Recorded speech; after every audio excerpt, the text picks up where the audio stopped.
ఎన్ని ఇండ్లు పనిచేస్తా 10 ఏళ్ళ నుంచి పనిచేస్తున్నాం. ఎన్ని ఇండ్ల దగ్గర పనిచేస్తాం?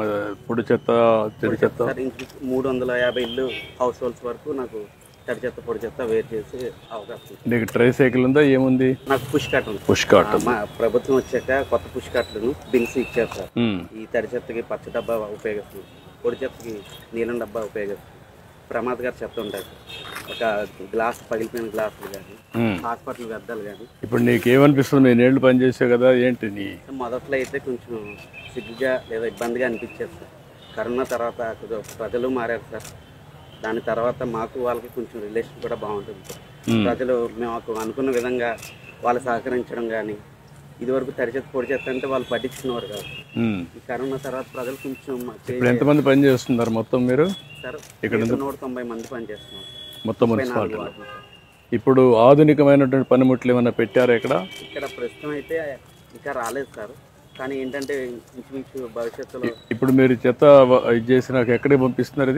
ఇది కంపోస్ట్ యార్డ్కి డంప్ చేస్తారు. అక్కడే సెగ్రిగేషన్ ఎట్లా చేస్తున్నారు? సెగ్రిగేషన్ సార్ ఆల్రెడీ మన తడి చెత్తకి వేరుగా ఒక చిన్న ప్లేస్ కేటాయించి ఉంది సార్. ఆ తడి చెత్త అంతా కూడా అక్కడ డంప్ చేస్తాం.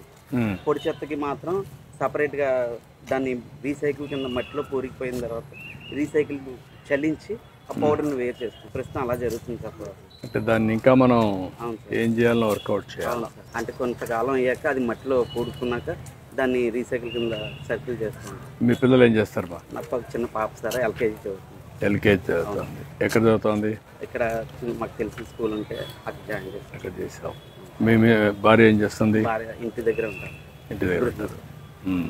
నీకు ఎంత డబ్బులు వస్తుందమ్మా? నాకు పిఎఫ్ ఇస్తే కటింగ్ పోను నెలకు 18,842 రూపాయలు జీతంగా వస్తుంది. 18,000 వస్తుంది. నీకయ్యా? సార్ 7 కొండలు. తెల్లవారు 4 గంటలు వేస్తారు సార్. 5 గంటల వరకు మస్తు ఆఫీస్కి వెళ్ళిపోతారు. అయిపోయిన తర్వాత 5 గంటల నుంచి 7 గంటల వరకు నేను సీటింగ్ చేస్తాను సార్. 7 తర్వాత మాకు ఒక వార్డు కేటాయిస్తారు సార్. పుస్తకాలు తీసుకుని. అది ఎన్ని గంటలు పని చేస్తారు రోజుకి? 8 గంటలు సార్. మొత్తం 8 గంటలు పని చేస్తారు. ఉదయం 5 నుంచి 10 గంటల వరకు సార్. 2 గంటల నుంచి 5 గంటల వరకు. మళ్ళీ 2 గంటల నుంచి 5 గంటల వరకు సార్. మధ్యాహ్నం ఏమో డ్రైనేజ్ క్లీనింగ్ కానీ లేకపోతే ఎక్కడైనా మొక్కలు కొట్టడం అటువంటి వేరే పనికెళ్తారు. ఈ మధ్య ఈ క్లీనింగ్ చేయడం ఎందుకు బాగా డిటరేట్ అయిపోయింది అంటే సార్, ప్లాస్టిక్ కవర్లు వాడకం పెరిగింది సార్. దానివల్ల ప్రజలు కొంతమంది మాకు డోర్ టు డోర్కి వెళ్ళినప్పుడు మాకు అందచేయకుండా కవర్లో ప్యాక్ చేసి దూరంగా విసిరేయడం సార్. లేదా కలెక్షన్ పాయింట్లు ఉంటాయి సార్, మేము అక్కడికి చేరుతున్నాం సార్.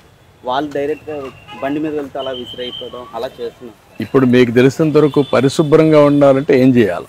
పరిశుభ్రంగా ఉండాలంటే సార్ ఫస్ట్ వాళ్ళు ఇల్లు ఒకటే క్లీన్గా పెట్టుకొని పక్క వీళ్ళు ఏమనుకుంటారో అవసరం లేదు సార్. అక్కడ పడేసి నాకు తెలియదు చెత్తోడు వస్తాలే అన్న విధంగా ప్రజలు ఉంటున్నారు సార్. వాళ్ళ కొంచెం వాళ్ళలో చైతన్యం రావాలంటే ఏం చేయాలా? చైతన్యం రావాలంటే సార్ కొంచెం మనం పాంప్లెట్ల ద్వారా కానీ లేదా ఎవరైతే విసుతున్నారో వాళ్ళని కొంచెం మార్క్ చేసి వాళ్ళని కొద్దిగా అవగాహన చేయడం సార్. ఇటువంటివి చేస్తే త్వరలో మార్పు రాదు. ప్రస్తుతం అయితే శానిటేషన్ నిలకడగానే ఉంది సార్. పారిశుద్ధ్యం నిలకడగా ఉంది, కానీ ఇది కూడా ఈ కాగితాలు ఇప్పుడు కనపడ్డాయి మనకి.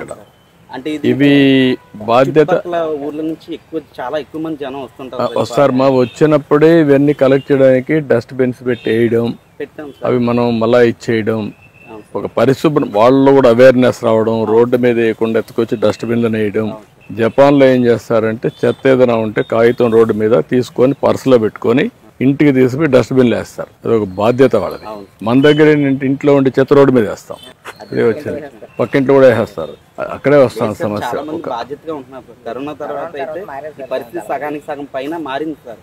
ప్రజలు ఏంటంటే వాళ్ళ ఇల్లుతో పాటు పరిసరాలు కూడా శుభ్రంగా. ఇంకా కూడా ప్రభుత్వ యంత్రాంగం కూడా సిద్ధం కావాలి, మనం కూడా సిద్ధం కావాలి. ఇప్పుడు ఉదాహరణ అంటున్నావు, 85 లక్షల మెట్రిక్ టన్నులు చెత్త రోడ్ల మీద పేరకపోయింది. దాన్ని క్లీన్ చేయలేదు. ఒకప్పుడు నేను పెట్టాను అక్కడ వేస్ట్ ఎనర్జీ ప్లాంట్లు పెట్టాం, వేస్ట్ కాంపోస్ట్ ప్లాంట్లు పెట్టాం. అవన్నీ ఆగిపోయినాయి కాబట్టి ఇప్పుడు ఈ ప్రాబ్లమ్స్ అన్నీ వచ్చాయి. మీరందరూ బాగుండాలి అంటే మీ వెల్ఫేర్ కూడా చాలా ముఖ్యం.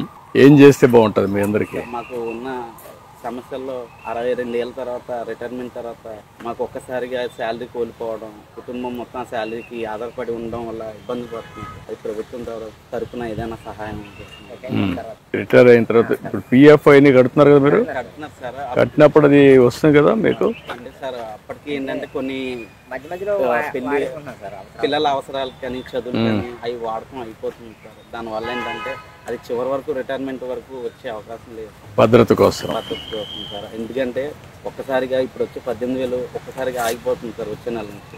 మా కుటుంబం అంతా కూడా దీని మీదే ఆధారపడి ఉంటాం సార్. ఇప్పుడు నా ఫ్యామిలీ అంతా మా ఆవిడ ఇంటికాడే ఉంటారు, పిల్లలు నా మీద ఆధారపడి ఉంటారు. వాళ్ళు ఒక్కసారిగా శాలరీ కోల్పోతే ఇబ్బంది పడుతుంది. అది ఒక్కటి ఆలోచించి ప్రభుత్వం వరకు మీరు ఏదైనా సహకరించి ఏమైనా సాయం చేస్తే మాకు చాలా సంతోషమా. మీరు బాగా పనిచేస్తున్నారు. ఇప్పుడు మీ బెట్ల కూడా గౌరవం పెరిగిందా? పెరిగింది సార్. ఇదివరకు కొంచెం భయపడే ఉంటారు పిల్లలకి భయపడే వాళ్ళం సార్. ఈ కరోనా తర్వాత ప్రజలందరూ కూడా మీరు లేకపోతే మాకు ఆరోగ్యం లేదు, మాకు సరైన వాతావరణం లేదని చెప్పేసి వాళ్ళు కూడా ప్రతి ఒక్కరు ఇలా చెప్పడం వల్ల మా పిల్ల కూడా గర్వంగా ఫీల్ అవుతుంది. అందువల్ల మేము వర్క్ చేయడానికి కూడా ముందుగా వస్తుంది. కానీ రాబోయే రోజుల్లో ఈ వర్క్ చేయడానికి కొంచెం జనం తగ్గదు, జనం రావట్లేదు. అప్పుడు పరిస్థితి ఏంటనేది మాకు అర్థం కావాలి. అంటే మనం ఏం చేయాలంటే ఆధునికంలోకి పోవాలి. ఇప్పుడు మెషిన్స్ వస్తాయి, మీకు కూడా శానిటేషను ఎట్లుండాలా, మీ హైజీనిక్ ఎట్లా కాపాడాలా అవి కూడా వర్కౌట్ చేయాలి. ఇప్పటి వరకు మీరు చేసిన పనికి మీకు అందరికీ కూడా మనస్ఫూర్తిగా అభినందనలు, ధన్యవాదాలు. మీ అందరికి కూడా పాదాభివందనం చేస్తున్నా. అంత మంచి మంచి వర్క్ ఇది. నేను ఇప్పుడే కాదు 40 ఏళ్ళ నుంచి చూస్తున్నాను. హైదరాబాద్లో పారిశుద్ధ్యం చాలా అధ్వానంగా రాష్ట్రం అంతా ఉన్నప్పటి నుంచే స్టార్ట్ చేసాం. ఏదైతే పచ్చదనం పరిశుభ్రం స్టార్ట్ చేసి అప్పటి నుంచి చేసాం. ఇది ఒక ఉద్యమ స్ఫూర్తితో తీసుకుపోవాలనుకున్నాం. అప్పుడప్పుడు దీనికి కొన్ని బ్రేక్లు వచ్చాయి. ఇప్పుడు మళ్ళీ స్వచ్ఛ భారత్ రిపోర్ట్ కూడా నేనే ఇచ్చాను. దేశం అంతా కూడా పరిశుభ్రంగా ఉండాలి, ఎక్కడికక్కడ చెత్త రోడ్డు మీద వేయకుండా ఉండాలి, చెత్త నుంచి సంపద సృష్టించాలి. ఇలాంటివన్నీ పెట్టి ఒక రిపోర్ట్ ఇచ్చాను. దీనికి తగిన నిధులు పెట్టాలి. ఈ స్వచ్ఛ భారత్లో భాగస్వాములైన ప్రతి ఒక్క వ్యక్తిని గౌరవించే విధంగా విధానం ఉండాలి, అవార్డ్స్ ఇవ్వాలి, సమాజం గుర్తించాలి. ఇలాంటి కార్యక్రమాలకు అన్నిటికీ శ్రీకారం చుట్టాను. దాన్ని ఇప్పుడు మన రాష్ట్రంలో ఇంప్లిమెంట్ చేసి భారతదేశానికి ఒక ఆదర్శంగా చేయాలని నా అభిప్రాయం. చేద్దాం. మీ కష్టాలు కూడా ఏవైతే ఉన్నాయో అవన్నీ కూడా ఎట్లా పరిష్కారం చేస్తూనే ఇంకా ఒక పరిశుభ్రమైనటువంటి మన స్వర్ణాంధ్ర స్వచ్ఛాంధ్ర అని పెట్టుకున్నాం. ఇంకొక 23 ఏళ్లలో 100కి 100% పరిశుభ్రమైన వాతావరణం, స్వచ్ఛంగా ఉండడం, ఇలాంటి కార్యక్రమాలు చేసి మనం ముందుకు పోదాం. మీరు మా ఊరు చాలా చాలా ధన్యవాదాలు. థ్యాంక్ యూ మా, చాలా సంతోషం. వెరీ నైస్ మా, గుడ్. మాకు ఇక్కడ ఇదివరకు కొంచెం డిస్కట్లు కానీ దించుతారు, ఇలాంటివన్నీ కూడా చాలా ఇబ్బందులు పడేవాళ్ళం సార్. ఈ ప్రభుత్వం వచ్చిన తర్వాత సార్ ఇక్కడ ఎమ్మెల్యే గారు మాకు ఏ అవసరమైనా కానీ దానివల్ల మాకు శానిటేషన్ కూడా ఇంకా కొంచెం సులువుగా అవుతుంది సార్. అదేమా గ్లౌజ్లు మాస్టర్ వచ్చేవాళ్ళు కదా సార్, అది నాకు హెల్త్ ప్రాబ్లమ్స్ వచ్చేవి. సార్ మీరు 1995 నుంచి మొదటిసారిగా సీఎం అయినప్పటి నుంచి రాష్ట్రానికి క్లీన్ అండ్ గ్రీన్ కి ఎక్కువ ప్రాధాన్యత ఇస్తున్నారు. మరి మేము ఎక్కువ పరిశుభ్రతకి మేము తోడ్పాటును అందిస్తున్నాం కాబట్టి మీరు మాకు ఏదైనా భరోసా అందిస్తారు? తప్పకుండా బా, నేను చెప్పే కదా అన్ని మీ చెప్పినట్టు ఆలోచిస్తాను. మీ భద్రత ఎట్టివ్వాలి, ఇవన్నీ భవిష్యత్తులో ఏ విధంగా చేయాలి అనేది ఆలోచించి మీరు చేసిన సమాజ సేవ కోసం మిమ్మల్ని ఎట్లా ఆదుకోవాలో ఆదుకుంటాం, రెండూ చేస్తాం. సార్ అన్ని రంగాల్లో యంత్రాలు పెరుగుతున్నాయి కదా, పారిశుద్ధ్యంలో కూడా ఈ అండర్ గ్రౌండ్ డ్రైనేజీ దగ్గర కార్మికులు దిగి అనారోగ్య పాలవడం, ఇబ్బందులు పాలవడం అవి జరుగుతున్నాయి కదా సార్. పారిశుద్ధ్యంలో కూడా అటువంటి చోట్ల యంత్రాలు ఉపయోగించి మాకు కొంచెం ఇటువంటి ప్రమాదం నుంచి పడకుండా తప్పించుకునే అవకాశం ఉంటుంది. తప్పకుండా మీకు అందరికి కూడా నేను ఆలోచించేది అన్ని యంత్రాలు తేవడం. దీంట్లో కూడా ఇంకా మెరుగైన ఇది రాలేదా, ఇవన్నీ ఇది క్లీన్ చేసినప్పుడు ఇవన్నీ ఉన్నాయనుకోండి ఒకటేసారి తీయడానికి కూడా. అంటే ఇప్పటికీ డ్రైన్లో దిగే పరిస్థితి, ఈ పరిస్థితి నుంచి కొంచెం కాస్త ఉపశమనం లభిస్తున్నాను సార్. ఎందుకంటే sir door to door collect చేయడం, ఈ మీద పడిన ఆకులు ఇవన్నీ స్వీపింగ్ చేయడం, వీటికి సమయం సరిపోతుంది సార్. మళ్ళీ డ్రైన్లు దిగడం వల్ల ఏంటంటే కొంచెం అనారోగ్య పాలవుతుంది సార్. ఎక్కువ స్కిన్ ఎలర్జీలు, దురదలు రావడం, కాళ్ళపుళ్ళు రావడం అలాంటివి జరుగుతూ ఉంటుంది సార్. ఇందుకోసం ఏంటంటే డ్రైన్లో పూడి పెట్టి వాటికి ఏమైనా బాగుంటుందని ఇది సార్. ఈ బిన్లో వేసి ఈ బిన్ నుంచి సార్ మేము కలెక్షన్ పాయింట్కి చేరుస్తాం సార్.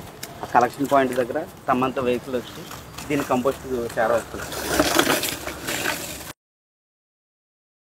మీరంతా ఒక గొప్ప కార్యక్రమం చేస్తున్నారు. అంటే సమాజం కోసం మీరు త్యాగం చేస్తున్నారు. మీరు చేసే కార్యక్రమం ఎవరో చేయలేని కార్యక్రమం. అలాంటి కార్యక్రమాన్ని ఒక శ్రద్ధగా ప్రజల కోసం చేస్తున్నారు. మీరు చూపించే చొరవ ప్రజా ఆరోగ్యానికి దోహదం చేస్తుంది. ఒక మాటలో చెప్పాలంటే ఒక మంచి సేవ. చాలా మంది ఉద్యోగాలు చేస్తారు, ఇలాంటి వ్యాపారాలు చేస్తారు, కానీ మీరు చేసే పని వల్ల అనేక మార్పులు వచ్చాయి. ఎప్పుడో నేను పచ్చదనం పరిశుభ్రంతో ప్రారంభించి తర్వాత స్వచ్ఛ భారత్కి నేనే రిపోర్ట్ ఇచ్చి ఈరోజు స్వచ్ఛ ఆంధ్రప్రదేశ్ కార్యక్రమం చేస్తున్నాం. మనం కూడా స్వర్ణాంధ్రప్రదేశ్, స్వచ్ఛ ఆంధ్రప్రదేశ్ 2 కార్యక్రమాలని ముందుకు తీసుకుపోతున్నాం. ఇందులో మీరు భాగస్వాములు అయ్యారు. మిమ్మల్ని అందరినీ మనస్ఫూర్తిగా అభినందనలు. మీ అందరికీ పాదాభివందనం చేస్తున్నా. మీ సమస్యలు కూడా చెప్పారు నాకు. ఆధునీకరణ కూడా వస్తూ ఉంది, మెకనైజేషన్ వస్తూ ఉంది. ఇప్పుడే మన వాళ్ళతో నేను మాట్లాడాను. వాళ్ళు కూడా వాళ్ళ ఇబ్బందులు చెప్పారు. ఇప్పుడు కూడా డ్రైన్లో దిగడం ఇవన్నీ ఉన్నాయి. ఇవన్నీ కూడా పరిష్కారం అవుతాయి. మీ సమస్యలన్నీ కూడా ఎట్లా పరిష్కారం చేయాలి, ఏ విధంగా మీకు కూడా అందరితో సమానంగా భవిష్యత్తు ఉండాలి, అవన్నీ కూడా నేను ఆలోచిస్తాను, న్యాయం చేస్తానని మరొకసారి హామీ ఇస్తూ మీ అందరికీ సెల్యూట్ చేస్తున్నా. నమస్కారాలు, ధన్యవాదాలు.